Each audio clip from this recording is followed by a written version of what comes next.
Roastar Coffee Packaging, our favorite presenting sponsor, found online at roastery.com, prints great-looking bags for a host of your favorite coffee companies. Companies of all sizes trust Roastar to produce the packages worthy of their specialty craft coffee bean.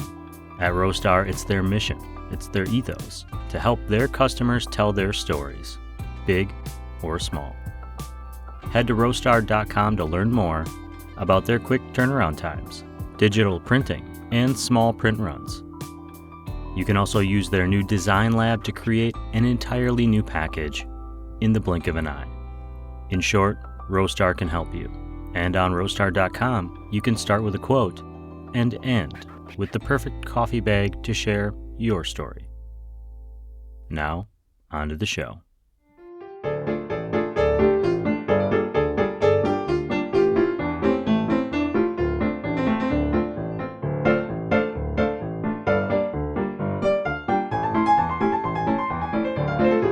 Hey everyone, welcome to the Coffee People Podcast. I am your host, Ryan Woldt.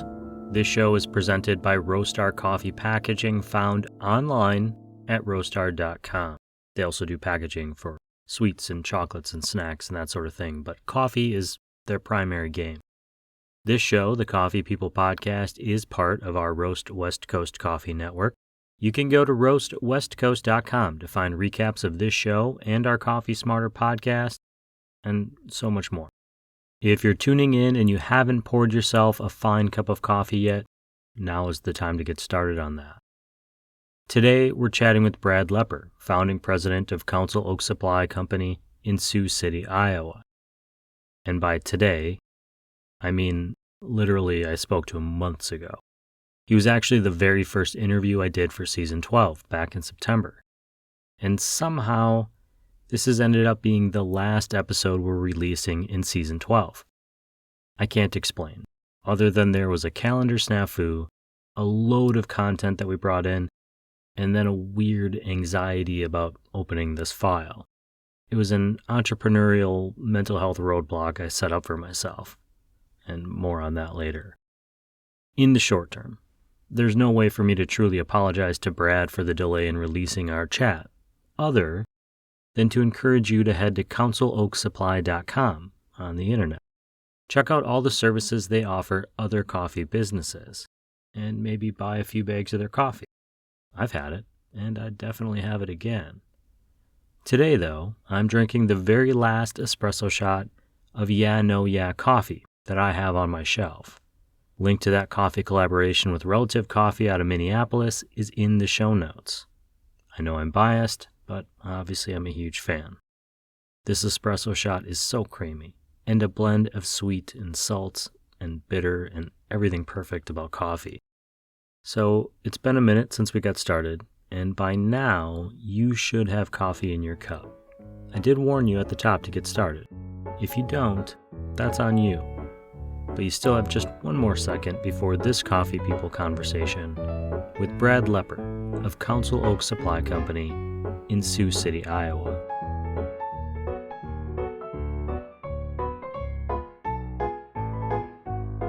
Yeah, my name is Brad Lepper, and I'm with Council Oak Supply, and we're a coffee roaster, cafe supply distributor, kind of a one-stop shop for cafes with all their supply and equipment needs, and we're based out of Sioux City, Iowa.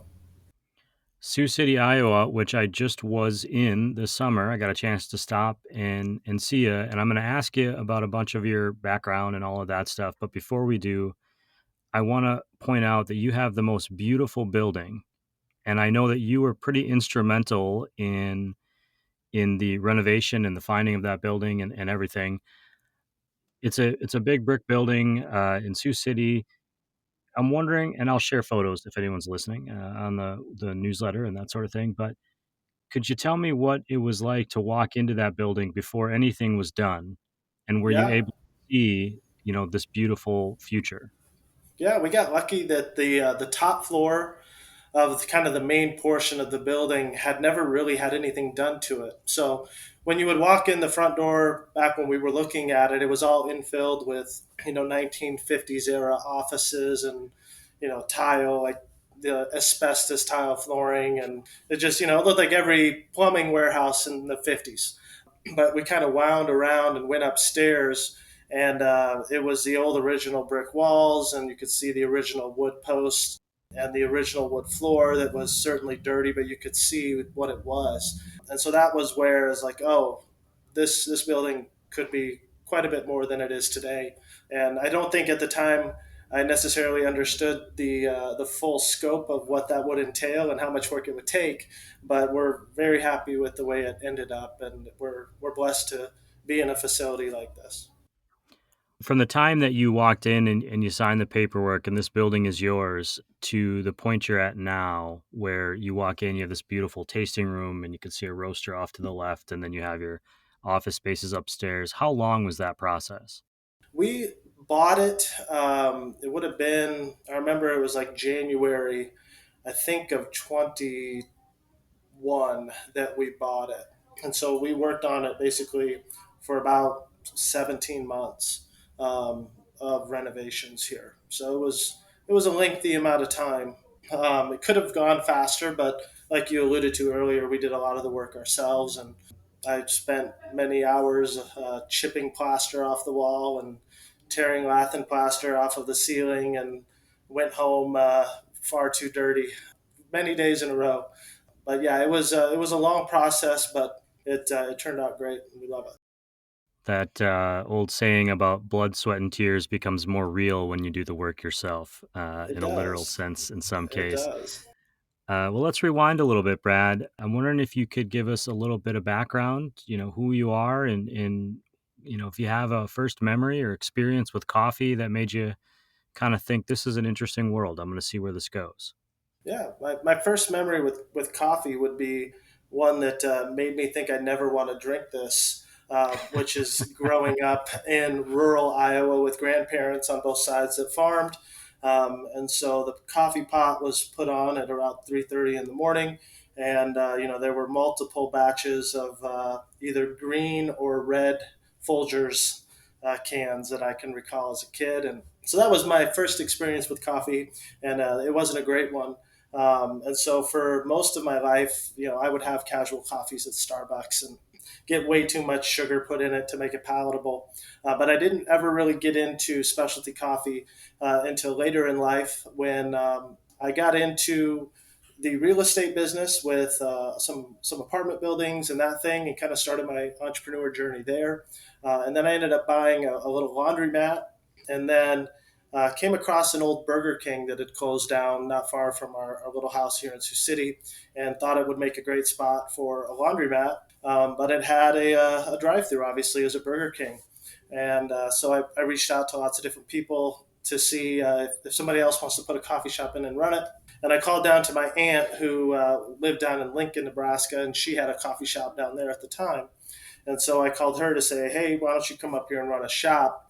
And she said, no, I don't think that's the right move for me, but you should get in the coffee business. And there's a fellow in town, his name is Nick Toff. You should go talk to him. And so I met with Nick, who's now my business partner here. And he made me my first quality latte and made some latte art and kind of walked us through the process and the numbers and how it worked. And like any young entrepreneur, I said to myself, I can do this, not knowing what I didn't know. And just school of hard knocks, just jumped in and just went to work. And so, yeah, that's kind of how my initial memories of coffee and turning into what it is now, they don't really jive very well. But it was really the business of coffee, and um, the hospitality side, and the artistry side, and the design, and then the industrial side of the engineering, and the precision of the equipment and all of that that really kind of pulled me in and made this my full-time career now. What is your role at Council of Supply? And if you wouldn't mind, I have this Stone Brew is also or was your Yeah, company, that original Burger King, right? that's right. That was Yeah, it was Stone Brew Coffee, which is still that brand still exists, but you're also now Council Oak. correct. How do those two work together, and what is your role in this current iteration of it? Yeah, so this is all kind of my fault. I started Stone Brew with a friend of mine named Robbie Jennings, and then another friend of mine named Jeff Boonstra. And so we started Stone Brew back in 2015. So from there, we opened up. We had about 5 cafes that we had built over roughly, let's call it a 6, 7 year span. And then we ended up starting to roast back in 2019, just supplying for ourselves. And that was about the time that Nick came on as a partner. And so once we started to roast our own coffee, that's when we started to look at distributing other products and started self-distributing Tarani, and then started distributing a few other products out to other cafes. And then that business, kind of the distribution and wholesale side, really took off. And last year, right around this time, it had grown to basically match what we were doing with our cafes as far as sales and volume. We had a foot on two skis, and they were kind of going in different directions, and we had to choose which one that made the most sense for our skills. And so we made the decision to sell the Stone Brew Cafe brand to another local family. And so we still continue to roast for them and supply products to them and so forth. But they are two separate companies. And now this company that I'm a part of, I'm the president of the company, that we, with Council Oak Supply, we're really exclusively a wholesale partner for other people running their own cafes, and like to come alongside them and help them run better operations. Sure, you've been there. Yeah. You mentioned Nick Topf a few times. I've had the pleasure of meeting him, and a great coffee person, great coffee human, Yeah. seemingly a little dangerous behind the handlebars of a bicycle Or a trampoline. or a trampoline. How does that partnership, and I guess the question I'm really getting towards isn't about Nick specifically, but about you, and how did Yeah. you find partners that you felt matched your skill sets and you were like, hey, they can take on these things that I don't know, and I have these skills that they might not know, and I think they're going to work together? Because it's like a marriage. You don't know Absolutely. what you don't know, right? You don't know how they're going to react under pressure in certain situations. How has that developed over the last couple of years? Nick and I had a relationship for those years that I was working at Stone Brew, where he was basically our sales rep for our roaster that we started with. And so we had a good working relationship for several years before we became partners. And so through that, we got to know each other and kind of knew each other's skill sets. And I always defer to Nick on the more technical coffee issues. He's the head roaster here and really kind of dials in the quality and the sourcing on that side. And I'm, as coming from the real estate and laundromat and mini storage, I'm just more of general business knowledge and marketing and branding. So just, yeah, we really have very different sets of skills. If you spend time with us, you'll see that we have very different personalities, different communication styles.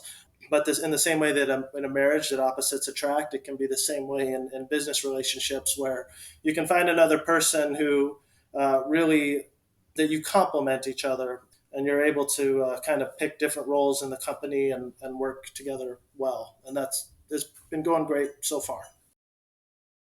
The coffee side of Council Oak, you fall into that specialty craft coffee community, but you're also providing wholesale uh, and connecting with other coffee businesses. Is your clientele primarily in Iowa? I mean, what is Iowa like as a craft community location?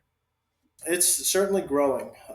When we started Stone Brew in Sioux City back in the day, it was there was basically one other coffee shop in town that was making espresso based beverages, and that was a place called Pierce Street Coffee Works, and they're still open here in town and run a great business. But we were kind of, I would say, the second into that game here, and now there's several in our community, and we've seen a lot of smaller towns really pop up with coffee shops and cafes that we're starting to catch up to what may exist more in the coastal portions of our country, where I think they're probably, let's call it 10 to 15 years ahead of us in coffee culture. But there are certain areas or certain shops that, for instance, I think of like Archetype down in Omaha is doing tremendous things. Isaiah and the crew down there, and there's a few shops down in Des Moines that are doing really high level stuff. You have shops in Sioux Falls and Minneapolis, obviously. So It's there's definitely some really bright spots of people doing really cool stuff, but and that's starting to kind of work its way out more into the rural communities, and we're trying to help that happen. You mentioned your grandparents, farmers on both sides. I had farmers on both sides as well growing up in Wisconsin. Yeah, Corn, dairy. it was corn and soybeans, and my grandpa on my mom's side had sheep actually, and had some hogs growing up, and so I remember he always used to have to put a bucket on the ram's head when he'd go feed the sheep, and so I have many fond memories on the farm of baling hay and those types of things. I just remember being at the farm and my cousins taking great joy in me having to wake up early with them so that someone else could empathize with what they went through every day. Yeah.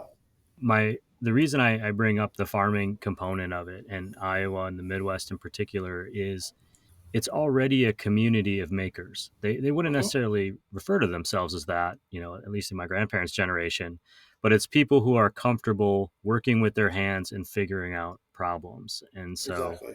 there's a little bit of a rant on my side of things, everyone. I know Brad's the guest here, but I find that the people who are getting into things like craft coffee have a knack, or they have a desire to work through the problems maybe longer than somebody who is just like, oh, this is a cool industry, I think I can make some money, because they Yeah, have this kind of ingrained desire to build. Do you see that with the community that you're working with?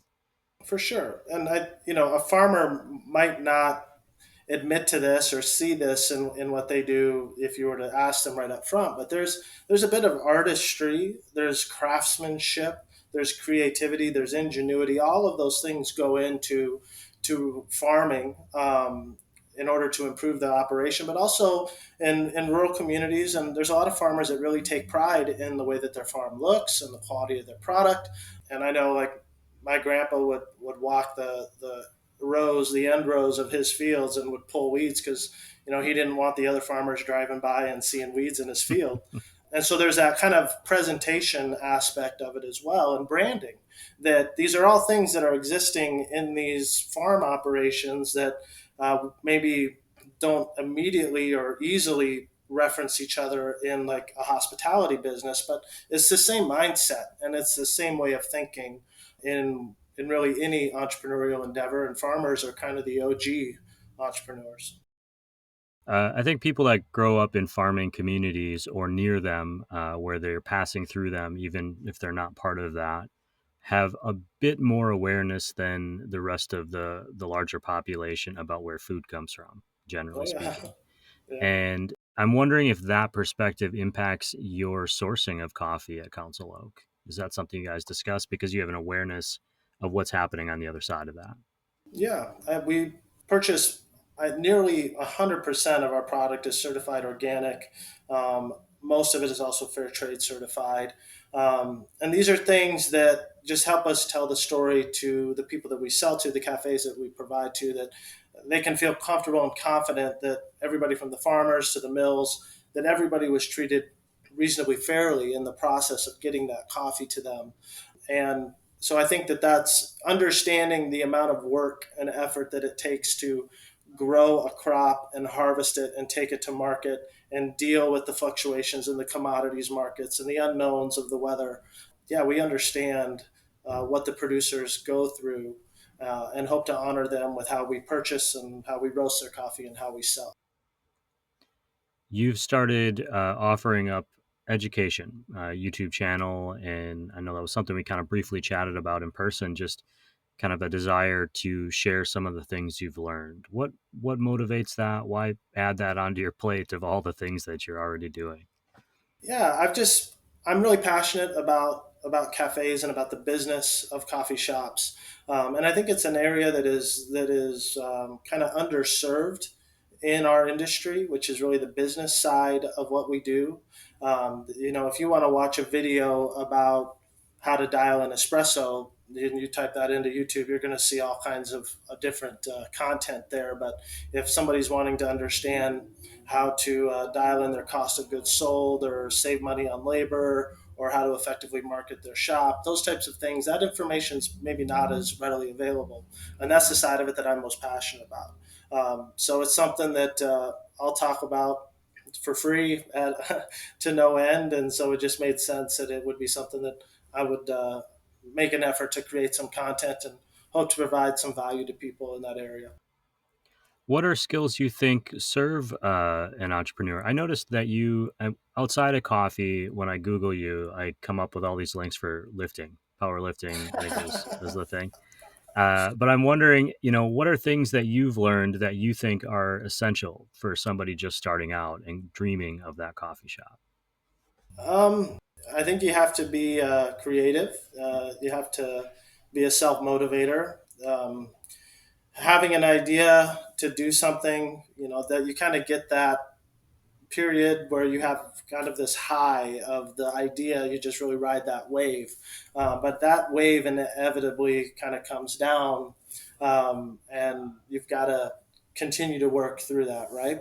Um, so I think being a self starter, somebody who's self motivated, willing to learn, curious, and I think has a genuine passion to provide service to people and to take care of people. Like hospitality is so important in this business that if it doesn't kind of make your heart smile when you give somebody a great latte and you see them enjoy that first sip, if that isn't something that you find enjoyable, then I think you're going to have a hard time sticking it out in this business. That you really need to find enjoyment in that day-to-day activity of serving people and giving them something of value.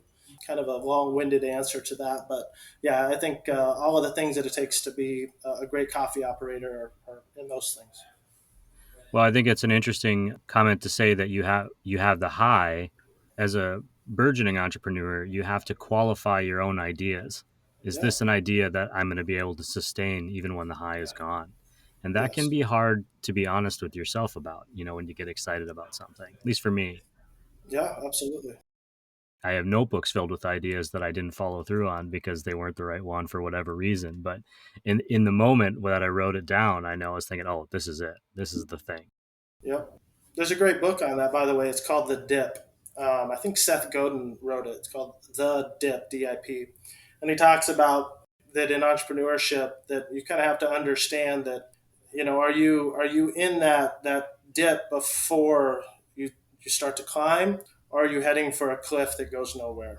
And identifying if you're just going through that hard phase right before the thing takes off and being willing to push through it, or recognizing if it's not the right fit for you. So if anybody that's listening to this is kind of struggling with those questions, I highly recommend that book. Yeah, and I'll link to that as well in our newsletter. I know I mentioned it before, but I was just so impressed when I was in your space at the care and the thought that was put into that building. What came out of that process, or what did you learn if about renovating an old building and keeping this history alive to some extent, but giving it a new life? I have to imagine that some surprises popped up in that you weren't prepared for. Yeah, it's a lot. I think doing a renovation is a lot like, I don't know, like carving in rock or something like that, where you have an idea of what you want it to look like or what you think it can look like, but as you start the process, you uncover things in that process that completely change how it ends up, and it's kind of a journey of you just seeing what positive and negative surprises come in that process. Because I really I did not envision the space that's there now when we started the project. I remember when we made the decision to make the windows bigger, and the first time I saw one of those openings cut out and I could see, like, now we can see all of downtown and all the light that came in, that it was just such a great moment.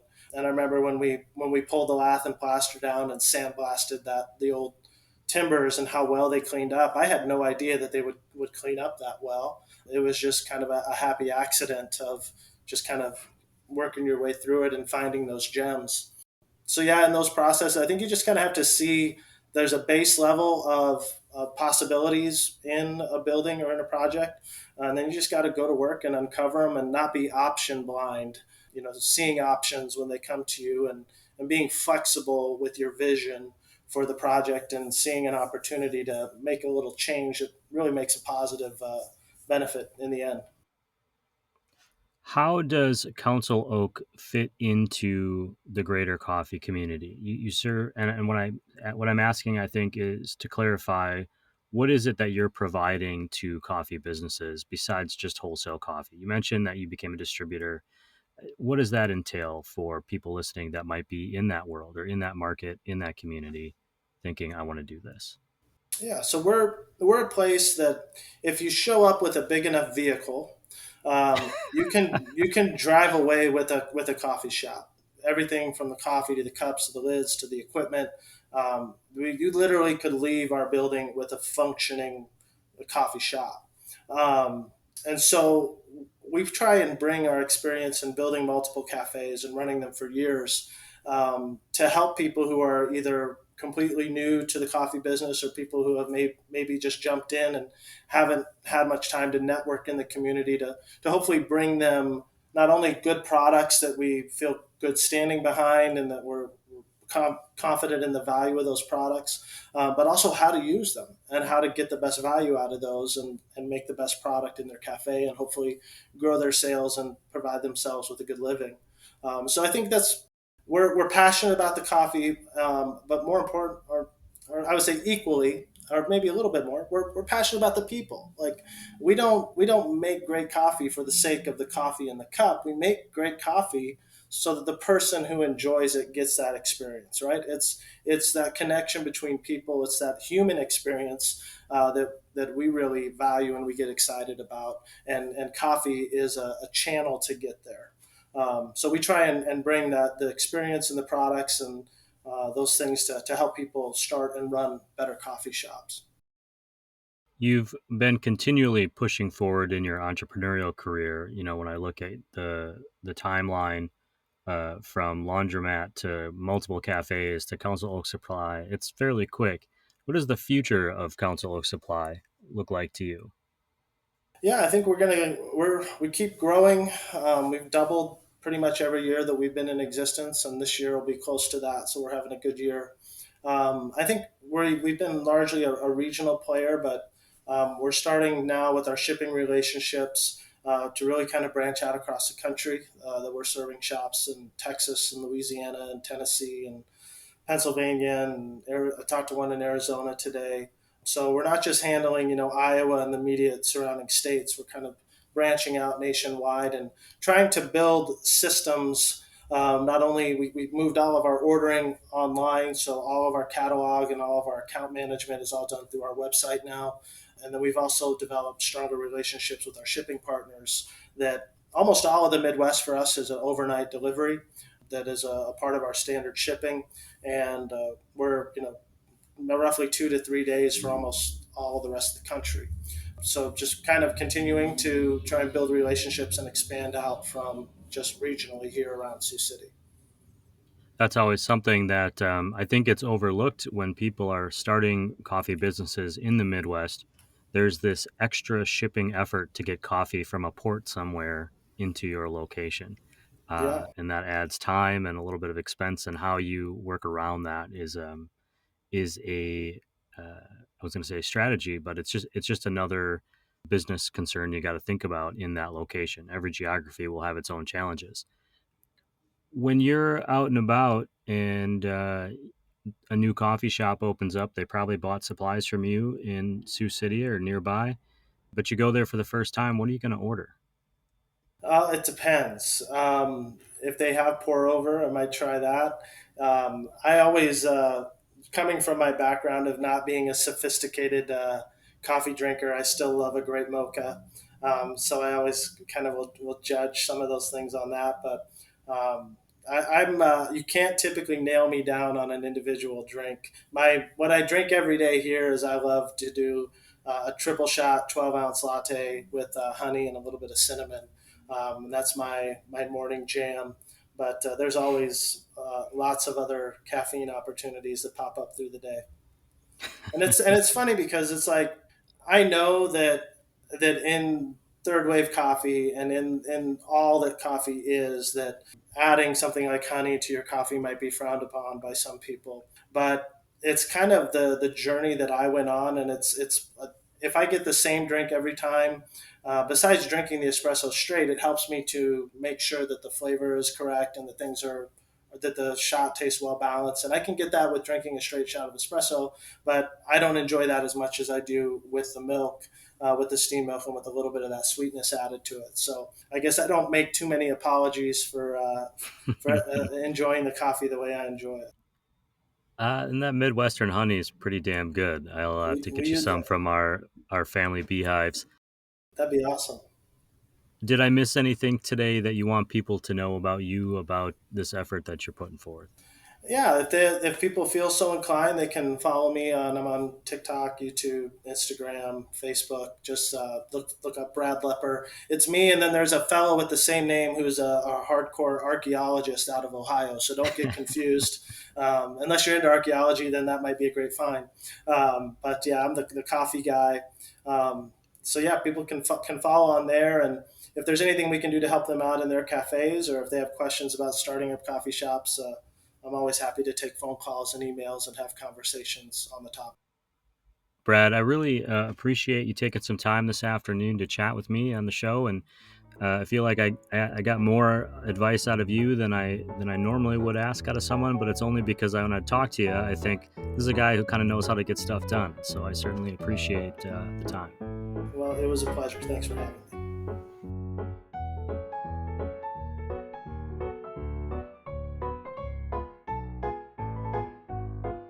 Okay, some of the key takeaways are going to be shared here, but head to roastwestcoast.com to see some more context and links in the newsletter. Last season, season 11, George Vukasin of Peerless Coffee was making a point about how it is a lot easier to find a good to great cup of coffee, even in a small community in a place like Iowa. Much easier than it used to be, much more like it is when you head to a larger metropolis with lots of options. My family and I put that to the test each summer as we drive across the country. This last summer, we actually did stop for coffee in Iowa, specifically at Council Oak Supply in Sioux City.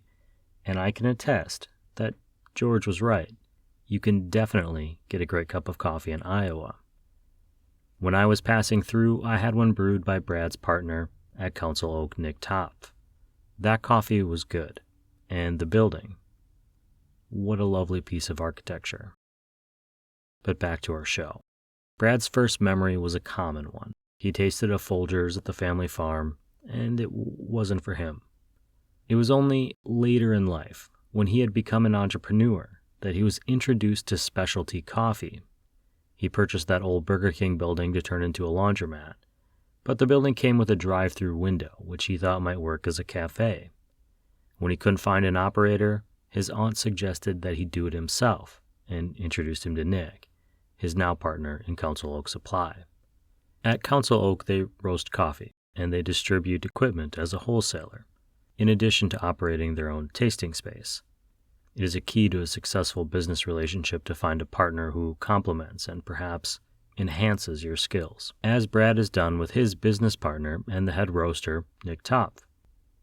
Beyond just his own business, Brad is passionate about the business of coffee shops, and it's inspired him to start sharing his knowledge to a wider audience, primarily through YouTube. Some skills and character traits that he finds essential to success in the industry include being creative, willing to learn, self-motivation, and being able to ride the wave up and down as you provide service to others. At Council Oak, they sell everything from coffee to the cups and lids to the machinery, and then they spend the time to teach their customers how to effectively and efficiently use it all.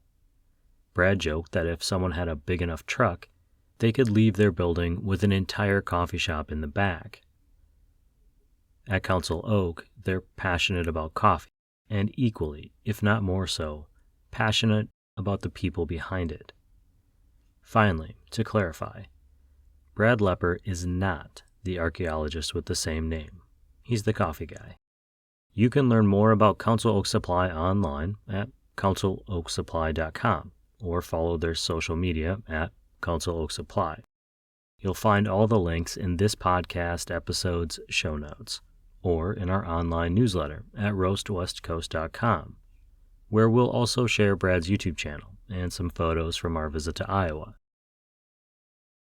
And that's our show for today, and the conclusion of another season of Coffee People, Interviews for Season 13 are already on the calendar, and many of them will be available as video podcasts on Spotify or our burgeoning YouTube channel.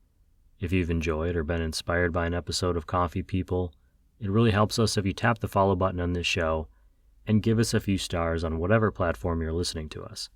If you want to go beyond to support the Coffee People podcast, one of the best ways to support the show is to tell a friend, share this episode, or share one of our newsletters from roastwestcoast.com. Here at Roast West Coast and the Coffee People podcast, we are supported by Roastar Coffee Packaging, which you find online at roaster.com. They're our presenting sponsor, and they'll help you tell the big story of your small business. It's because of them that we can continue to share the stories of coffee people. We also use bags produced by Roastar for our Relative Coffee collab, Yeah. And the bags look as good as the coffee tastes, which is dang good, if I do say so myself. You can design your own bag on roaster.com. We're also grateful to our other industry partners, in particular, Hasea Coffee Source Green Coffee Importers, Maria Coffee, Crossings Coffee, and Cape Horn Green Coffee. Thank you for listening to and sharing this podcast. I mentioned at the top entrepreneurial and anxiety roadblocks that sometimes we set forth for ourselves, or at least I do. And I know that that's something that I'm working through as we go through this big expansion in 2025. Sometimes there's just something that, for whatever reason, gets stuck, and you have to work through it. I know that when I finally opened this file and I started working on this interview with Brad, it was like a weight had lifted from my shoulders, and I realized there was nothing to be afraid of. It was a great chat, and I'm excited that you're all finally listening to it. Once again, I'm sorry to Brad for taking so long. That's on me. To the rest of you, we'll see you next season, Season 13. This episode has been written, produced, researched, and recorded by me, Ryan Woldt. This show, the Coffee People podcast, is part of our Roast West Coast Coffee Network. And wherever you find yourself today, I hope it's with a fine cup of coffee, keeping you company. Thank you for listening to us share the stories of Coffee People.